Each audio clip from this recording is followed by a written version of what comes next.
ఏం చేసిండు కేసీఆర్ మీకు తెలుసు. బిందె పట్టుకొని బయటకు రాకుండా అక్కజల్లెలకు సాయం చేసిండు. మీరు బిడ్డ కాన్పుకు పోతే కల్వకుర్తిలో కేసీఆర్ కిట్ ఇచ్చి తట్టి పిల్లను ఆటో కిరా లేకుండా ఇంటికి దించిపోయింది కేసీఆర్ గారు. కేసీఆర్ కిట్ ఇచ్చిండా లేదా? అదేవిధంగా కళ్యాణ లక్ష్మి పైసలు ఇచ్చిండు.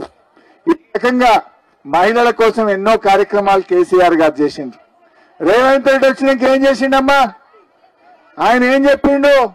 నేను తులం బంగారం ఇస్తా, ప్రతి మహిళకు 2500 ఇస్తా, స్కూటీలు ఇస్తా. ఏదన్నా ఒక్కటన్ని ఇచ్చిండా? కొన్ని ఇచ్చిండమ్మా, కొన్ని పనులు మాయ చేసిండు. కొన్ని ఏం చేసిండంటే బతుకమ్మ సీరలు బంద్ పెట్టిండు. పెట్టలేదా? దావఖాన పోతే కేసీఆర్ కిట్ బంద్ పెట్టిండా లేదా? రంజాన్ తోఫా బంద్, బతుకమ్మ గిఫ్ట్ బంద్ అయిపోయింది. అన్ని బంద్ పెట్టాడు తప్ప కొత్తగా ఇచ్చింది ఏమున్నదినా? ఏమైనా ఉన్నాయా? ఇలా పిల్లలు చదువుకుంటే మన పిల్లలకు ఫీజు రియంబర్స్మెంట్ కూడా బంద్ పెట్టిండు. కాలేజీల్లో చదువుకునే పిల్లలకు కేసీఆర్ ఉండగా 20,000 కోట్ల రూపాయలు ఫీజు రియంబర్స్మెంట్ ఇచ్చి మన పిల్లల్ని బాగా చదివించిండు. కానీ రేవంత్ రెడ్డి వచ్చి ఏడాది అర్థమైంది, ఫీజు రియంబర్స్మెంట్ డబ్బులు ఇవ్వకపోవడం వల్ల ఇలా పిల్లల చదువులు బంద్ అవుతున్నాయి. పిల్లలు వెనుకబడే పరిస్థితి వచ్చింది. పిల్లలకు కాలేజీల్లో సర్టిఫికెట్లు ఇస్తలేరు. ఆ కాలేజీల్లో ఉండే లెక్చరర్లకు జీతాలు లేక పిల్లలకు చదువులు చక్కగా చెప్పని పరిస్థితి తెచ్చిండు రేవంత్ రెడ్డి. అంటే రేవంత్ రెడ్డి ఉన్నవి బంద్ పెట్టుడు తప్ప కొత్తగా చేస్తున్నది ఏమి లేదు. బీసీల కోసం మాట్లాడిండు. బీసీలకు బిల్లు పాస్ చేసినాను ఢిల్లీకి పోయిండు. ప్రధానమంత్రిని ఒప్పిస్తా అన్నాడు. నేను ఢిల్లీలో బిల్లు పాస్ చేపిస్తా అన్నాడు. ఢిల్లీలో పోయి ధర్నా పెడితే చివరికి రాహుల్ గాంధీ ముఖం చాటేసిండు. నేను అడుగుతున్నా రేవంత్ రెడ్డి గారు, నువ్వు రాహుల్ గాంధీనే ఒప్పియలేదు, నువ్వు కేంద్ర ప్రభుత్వాన్ని ఆడికెళ్ళి ఒప్పిస్తావు. నువ్వు ఢిల్లీలో ధర్నా పెడితే రాహుల్ గాంధీ ఢిల్లీలో ఉండి నీ ధర్నాకు రాలేదంటేనే నీ పతార ఏ పార్టీదో, బీసీల మీద నీ ప్రేమ ఏ పార్టీదో అర్థమైతా ఉంది. రాహుల్ గాంధీని ఒప్పియే నువ్వు రేపు కేంద్ర ప్రభుత్వాన్ని ఒప్పిస్తావంటే మా బీసీలు ఎట్లా నమ్మాలి అని చెప్పి నేను ఈరోజు రేవంత్ రెడ్డి గారిని అడుగుతా ఉన్నా. అన్ని అబద్ధాలు, అన్ని ఇలా ముఖ్యమంత్రి అంటాడు అబద్ధం ఆడితే బాధ అవుతుంది. ఎందుకంటే ఆ కుర్చీకి ఉన్న విలువ తగ్గిపోతుంది, ఆ కుర్చీ పతార తగ్గిపోతుంది. ముఖ్యమంత్రి మాట్లాడితే మాట మీద ఉండాలి. ఇవాళ రేవంత్ రెడ్డి మాట్లాడితే ఏముంటాయమ్మా? అన్ని తిట్లు తప్ప ఏమైనా ఉంటాయా? పేగులు ఉడవికి మెడలు వేసుకుంటా, కండ్ల గుడ్లు ఉడవిక్తా, గోటీలాడతా, చీర్తా, సంపుతా, తొండలు, ఇవి తప్ప ఎవడన్నా ముఖ్యమంత్రి ఓ పనికొచ్చే మాట మాట్లాడిండా? ప్రజలకు పనికొచ్చే పని చేసిండా? అన్ని కూడా పనికి మాలిన మాటలు.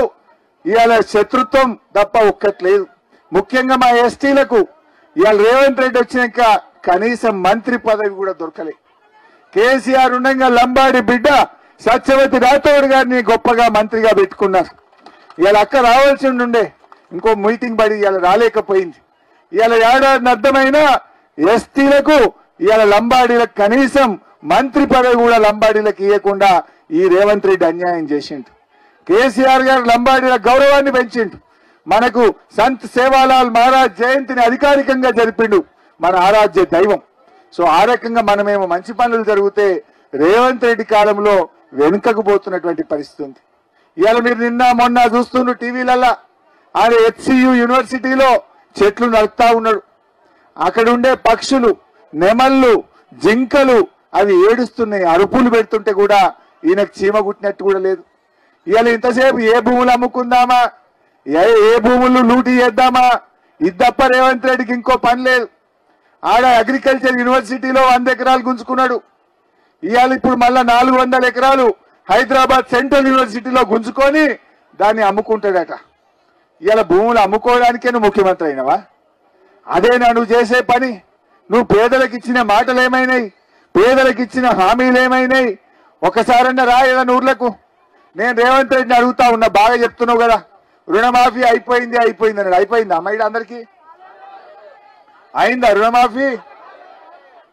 మా బోయినకుంట తండ కదా ఇది. రేవంత్ రెడ్డి నువ్వు పాలమూరు బిడ్డ అంటున్నావు కదా, నేను రేవంత్ రెడ్డిని కోరుతా ఉన్నా, దమ్ముంటే గన్మెన్లు లేకుండా, పోలీసు వాళ్ళు లేకుండా మా బోయినకుంట తండకు రా, రుణమాఫీ అయిందా లేదా మా వాళ్ళు చెప్తారు. నువ్వు రా, నిజంగా చేస్తేనేమో పూలు చల్లుతారు, చేయకపోతే మరి నువ్వు చేసినా అంటున్నాడు. అసెంబ్లీలో చెప్పిండే అయిపోయింది రుణమాఫీ అంటుండు. అయిపోయిందా? అందరికి వచ్చిందా రుణమాఫీ? మరి రా బోయింకుంటా తండక్కడ. నువ్వు పాలమూరు బిడ్డవైతే, నీకు పౌరుషం ఉంటే, నువ్వు నల్లమల జంగల్కి వచ్చినవైతే పోలీసు వాళ్ళు లేకుండా రా మా తండకురా. రుణమాఫీ అయితే పూలు చల్లుతారు, లేకపోతే ఏం చేస్తారో వాళ్ళ ఇష్టం. ఇక వాళ్ళ ఇష్టం. ఎక్కడికైనా రావాలంటే ముంగడ మొదలు పోలీసు వాళ్ళు వచ్చి పిల్లల్ని పట్టుకపోతున్నారు, బీఆర్ఎస్ కార్యకర్తల్ని పట్టుకపోతున్నారు, కేసులు పెడుతుండు. ఇదేనా ప్రజాస్వామ్యం? ఏడవ గ్యారంటీ ప్రజాస్వామ్యం అన్నావు. ఉందా అసలు ఈ రాష్ట్రంలో ప్రజాస్వామ్యం? నిన్న కాలేజీ పిల్లల్ని పాపం గొడ్డులు కొట్టినట్టు కొట్టిండ్రు. ఈపులు గమిలిపోయినాయి పిల్లలై. నిరుద్యోగ యువతకు 2 లక్షల ఉద్యోగాలు ఇస్తాయి ఏడాది లోపల అన్నాడు. ఏడాది అర్థమైంది 2 లక్షలు కాదు కదా, 5,000 ఉద్యోగాలు కూడా రేవంత్ రెడ్డి ఇయ్యలే. అన్ని అబద్ధాలు, అన్ని గోబల్స్, మాయ మాటలు చెప్పిండు. గద్దెనెక్కి ఇలా మోసం చేస్తా ఉన్నాడు. అందుకే ఇలా అందరూ కేసీఆర్ సార్ ను యాడ్ చేస్తుండ్రు. కేసీఆర్ సార్ ఉండగా ఈ రియల్ ఎస్టేట్ బ్యారేజ్ చేద్దరు మా పిల్లలు. వీళ్ళందరూ కూడా బాలన మంది రియల్ ఎస్టేట్ మీద బతికిరు. ఇప్పుడు ఆ మోటార్ సైకిల్ వాడు గుంజుకపోతుండు, ఫైనాన్స్ వాడు, కార్లు ఫైనాన్స్ వాడు గుంజుకపోతుండు. బేరం బంద్ అయింది, ఫైనాన్స్ కూడా బంద్ అయిందట. ఫైనాన్స్ కూడా బంద్ అయిపోయింది. ఇక బండ్లు గుంజుకపోవడు వీడికి వచ్చింది కథ. కేసీఆర్ ఉన్నప్పుడు 3 పువ్వులు 6 కాయలు లాగా ఉండే, అందరూ బతికిండ్రు, చేతిలో పైసా కనబడ్డది. ఇప్పుడు అప్పు కూడా దొరుకుతుంది. ఎవరైనా అప్పు అడిగితే అదే పోతున్నాడు, మళ్ళీ కనబడతలేడు. అప్పు అడుగుతాడేమో ఫోన్ కూడా రావటని పరిస్థితి వచ్చింది. ఇవాళ రేవంత్ రెడ్డి పాలనలో తెలంగాణ తిరోగమనం అయిపోయింది. అన్ని పిచ్చి పిచ్చి పనులు. హైడ్రా పేరిట పేదోళ్ళ ఇల్లు కూల్చిండు. మూసి బ్యూటిఫికేషన్ పేరిట నానా హంగామా పెట్టి గరీబోళ్ళ ఇల్లు కూలగొట్టిండు. కూలగొట్టుడు తప్ప కట్టుడు తెలియదు రేవంత్ రెడ్డికి. అందుకే ఈ రాష్ట్రం ఇవాళ ఆగమాగం అవుతున్నది. ఇక జరిగింది. మళ్ళా మనం కూడా జాగ్రత్తగా ఉండాలి. ఇంకెవడన్నా మళ్ళీ బీజేపీ వస్తాడు నడిమిట్లా, వాడిని నమ్మి ఎంపీ గెలిపించిండ్రు. ఏమైంది? ఏమన్నా రూపాయి వచ్చిందా? ఢిల్లీకి వెళ్ళి రాలేనా? గల్లీకి వెళ్ళి రాలే. గల్లీోడు సున్ననే పెట్టిండు, ఢిల్లీోడు సున్ననే పెట్టిండు. తెలంగాణకు శ్రీరామ రక్ష మన బీఆర్ఎస్ పార్టీ, మన కేసీఆర్. అందువల్ల మనం ఎప్పుడైనా కేసీఆర్ని కాపాడుకుంటే ఆయన మనని కాపాడుకుంటాడు. కేసీఆరే ఇలా తెలంగాణను మంచిగా కాపాడిండు. కానీ ఇలా వెనుకటేదో అంట చూడు, ఎక్కువ తక్కువ వాగుతాడు. రేవంత్ రెడ్డిది ఒర్రుడు ఎక్కువ, పని తక్కువ. కేసీఆర్ ఏమో మాట్లాడుడు తక్కువ, పని ఎక్కువ.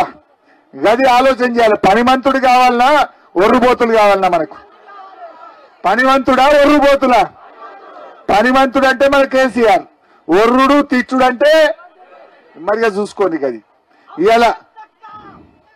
ఇవాళ అన్ని విషయాలు కూడా అర్థమవుతా ఉన్నాయి. ముఖ్యంగా యువత, విద్యార్థులు కూడా బాగా ఆలోచించండి.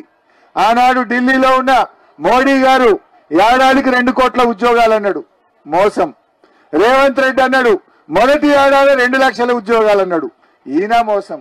ఢిల్లీలో ఉన్న బీజేపీ మోసం చేసింది, గల్లీలో ఉన్న కాంగ్రెస్ కూడా మనను మోసం చేసింది.